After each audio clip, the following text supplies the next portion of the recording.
exactly 311 a.m., a whisper slides through the cracked window, brushing your ear like icy breath, begging you not to answer. If you've ever heard a voice in the dead of night, leave your hour and place in the comments, and please like and subscribe to stay with me. The house is holding its breath. Hallway light wavers down the length of the corridor, casting long, thin shadows that sway as if a slow hand were pulling them through viscous air.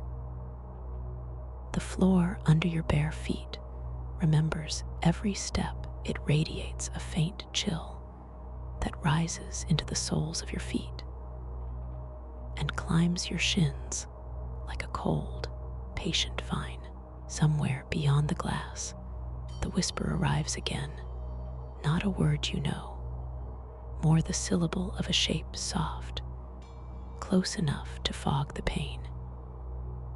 It says something that feels like a counting of heartbeats, and in that tone, there is a promise and a warning braided together. Curiosity, stupid and bright, pricks you. You lean toward the window, and against the small logic that lives in your ribs, you answer back. The reply leaves your mouth thin and small. Immediately the room inhales, as if the house itself draws in a lungful. A sharp sweep of air colder than the night cuts across your throat, and the curtain snaps inward with a brittle whisper. The temperature drops, your breath blooms in ragged little clouds. An old photograph on the sill skitters, glass clinking once and stopping at an angle, its image of smiling faces tilted now, irrevocably askew. That exhale rearranges the room. The air thickens, pressurized and close, each intake of yours shorter than the last, as if someone has put a hand to the back of your throat. The hallway light's flicker quickens into a tremor. Blink, blink, blink, keeping an erratic time, like a pulse thrown off by a blow. You press your palm to the cold glass, and the skin of your fingers prickles. Condensation forms in a single, deliberate line where your hand blocks the chill. Somewhere in the shell of the house, something metallic clicks, dull and intimate. The front door's deadbolt slides home. The sound is small, but absolute. It seals a choice you made without meaning to. You try the doorknob with a shaking hand, firm, immovable wood. The lock's click echoes, and with it comes the realization that leaving is no longer an option for now. The temperature drops another degree. You can feel it in the joints of your fingers. The light stutters, then steadies into a steady, thin glow. But it no longer illuminates so much as outline things, the edges of furniture, the contour of a chair, casting the room into a map of silhouettes that do not belong to you. You listen to the whisper again, and it has learned the weight of your attention. Where it had been a single thread of sound, it now folds into layers, each voice one breath apart, like someone breathing behind another person's ear. The cadence of those breaths starts to sink to the dim light, slow then quick, as if both light and air are counting off a pacing for something that will arrive on cue. When you lean closer, the glass answers with a slick, cold pressure against your mouth. Your own reflection meets you there, but it is wrong, slightly delayed. The eyes a fraction of a second behind your gaze. You blink, and your reflection blinks later. That lag is small and ugly and impossible to ignore. In the gap, the whisper slips a name that is not yours, a name that tastes of dust and rust, and then just beneath it, a syllable that sounds like a rule. Do not speak. The rule rests heavy in your bones. You test your voice, a whisper meant to be nothing, and it feels thick with ice. The sound you make comes out hoarse and thin, and when it dies, the room answers with the faint scrape of something moving inside the wall, like paper being ruffled, like a thin, patient hand sorting through secrets. You cannot unhear that sorting. Your phone, face down on the table, vibrates once and dies. The battery icon blinks empty, though it was full an hour before. There is an energy here that is not yours, and it has taken a small piece of your life without asking. Time, light, the simple option of leaving. You are standing in the middle of a room that has been rearranged around a whisper, and outside the window, the night presses its cold face closer, patient and very, very listening. You hardly notice the way the dark settles differently now, denser, as if something has gathered its breath between the floorboards and the rafters. The hall light stutters again, throwing a serrated line of dim across the plaster, thin and hungry. From somewhere inside the wall, a whisper peels away from the dark. Not a single voice, but a braided hush, sibilant, wet with the taste of cold metal, saying syllables that don't belong to any language you know. The air shifts against your skin, a layered cold that arrives in fingers.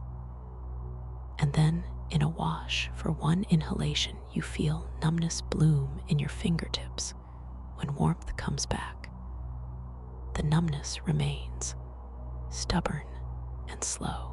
Each sound slides along the edges of the room and sets the plaster to humming paint flutters, as though some invisible breath is testing the space. You press a palm to your chest and can hear your heartbeat answering in the same irregular tempo as the murmurs collect in corners, congealing into urgency, as if a dozen reluctant voices have been waiting for someone small enough to listen. Shadows start to twitch with direction narrowing, uncoiling toward the window, pooling where the glass meets the sill. You lean forward, nearly touching the cold pane. The temperature drops so quickly your breath fogs and clings to the glass in a white, trembling veil. Then something within that fog moves with intent. A face-like shape, not quite formed, as if many faces layered and smudged into a single smear. It snaps into focus with a sound like a struck bone, and a glass photo frame behind you slams to the floor. The sudden noise detonates the room into a raw, electric stillness. In the seconds that follow, the frame breaks into small, bright teeth of glass. A ribbon of frost traces one of the shards and sinks into the carpet.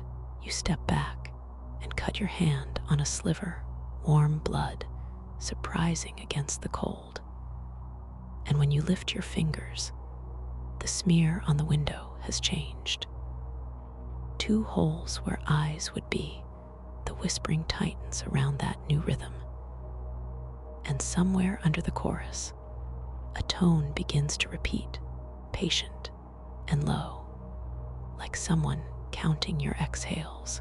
Tell me where your night is thin, Write the room and the hour in the comments. Don't look away, stay until I tell you to blink. The voice instructs you without moving its lips.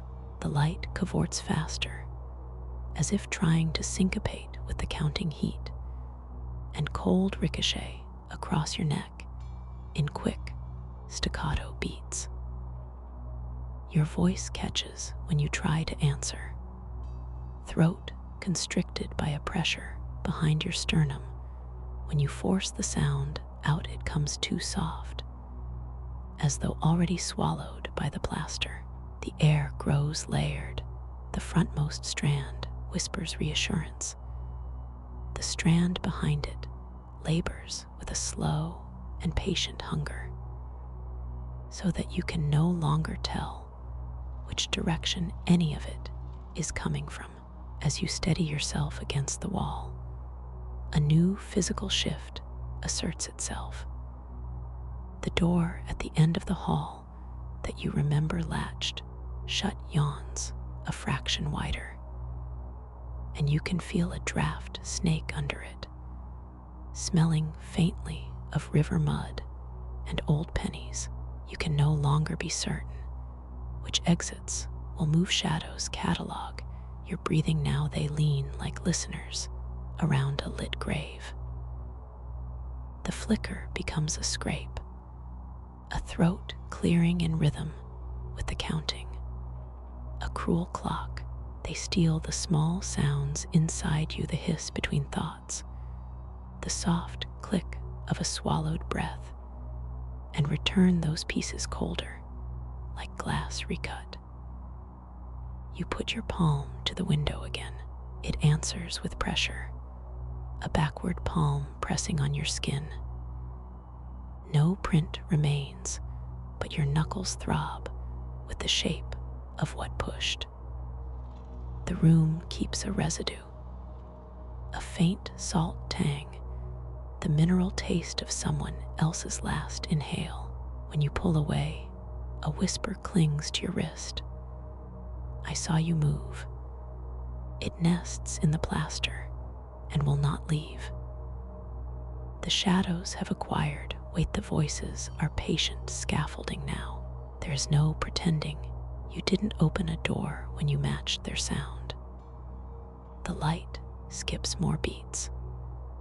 You count fewer heartbeats between bursts of darkness. Without you knowing how, something has learned the cadence of your breath, and possession of that rhythm narrows the corridor of time left to you. It tightens like a fist, slow and patient, stealing your hours. You don't look away. The window is a mute thing of glass and night, and everything else, the peeling wallpaper, the dim hallway lamp, the little dust motes suspended like slow planets, recedes until the only rhythm left is the tiny metronome of your breath. It feels measured now, as if something unseen has set the tempo. Every inhale is a rung pulled tight, every exhale thinned to a ribbon. The whispers that once clawed at urgency have flattened into a smooth, patient murmur, like a tide waiting to fold over a beach. Air slides across your skin in thin temperatures. At one moment, your shoulders feel chilled, goose flesh rising. Then a shallow warmth breathes against your collarbone and eases the prickles for a heartbeat. That ease is a hinge. The room seems to hold when you hold, and when you let your chest fall, your chest is catalogued, noted, and numbered. You sense, with a cold certainty at the base of your throat, that waiting is not empty. It is intent. It is counting when you try to speak. The sound you push out is lighter than you expect. A small, raw thing, almost apologetic in the hush. Before the syllable can form, a voice answers, not from the glass, but threaded through the air beside your ear, intimate and flat, telling you again to be still. It is only a breath of a voice, only for you, and it sounds almost like your own thought if your thought were made of winter. The lamp's thin light seems to flatten and draw in on itself, the edges of objects losing their teeth until everything looks like a silhouette under scalding ice. Your breath shortens as the voice sifts through your lips. A metallic taste rises, and the hairs along your forearms prick as if a slow wind is reading the fine print on your skin. The calmness is not relief. It is an instruction you did not consent to. And because you spoke, you have signaled that you can be oriented, that you can be guided. The air tightens, then the house announces itself. A floorboard coughs behind you, a single dry creak that splits the stillness, and a breath colder than a cellar slides down the column of your neck. For the first time in the room's close geometry, you feel contact, something light and impossibly cold dragging across the nape of your throat, a sensation like the tip of a scalpel turning into frost. Your body clamps. Your heart hammers, your breath stumbles and collapses inward. The light flutters, a staccato blink, and the sound that follows is not a word, but a scraping absence, a small, keen silence where your voice should be. You try to draw sound into being, to fill the void with noise, but your mouth yields only a thin, high rasp. Your vowels pinched off at the edges, your consonants slivered. In the same instant, your watch, the one on your wrist, the steady thing you looked at when you told yourself it was past midnight, clicks, and then goes mute. Its second hand halts, as if someone pressed a thumb to time. Where the cold brushed your skin, frost beads like breath on glass, and when you wipe at it, the smear leaves behind dead cold skin, and a space that does not answer that touch changes the rules.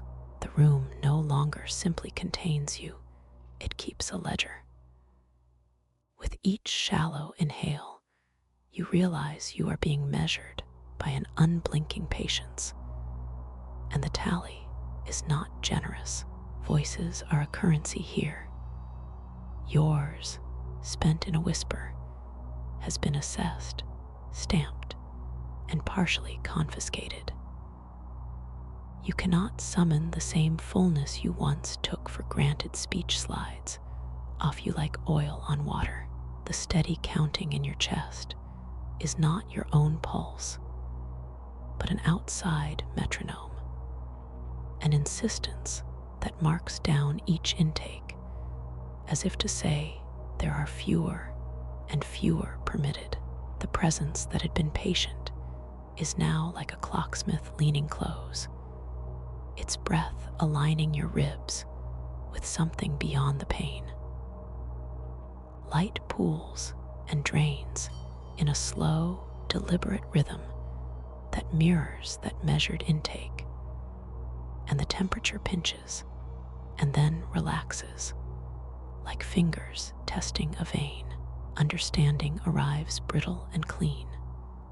Silence is a barricade, and sound is the hinge. You have opened the hinge. There is no undoing the tally.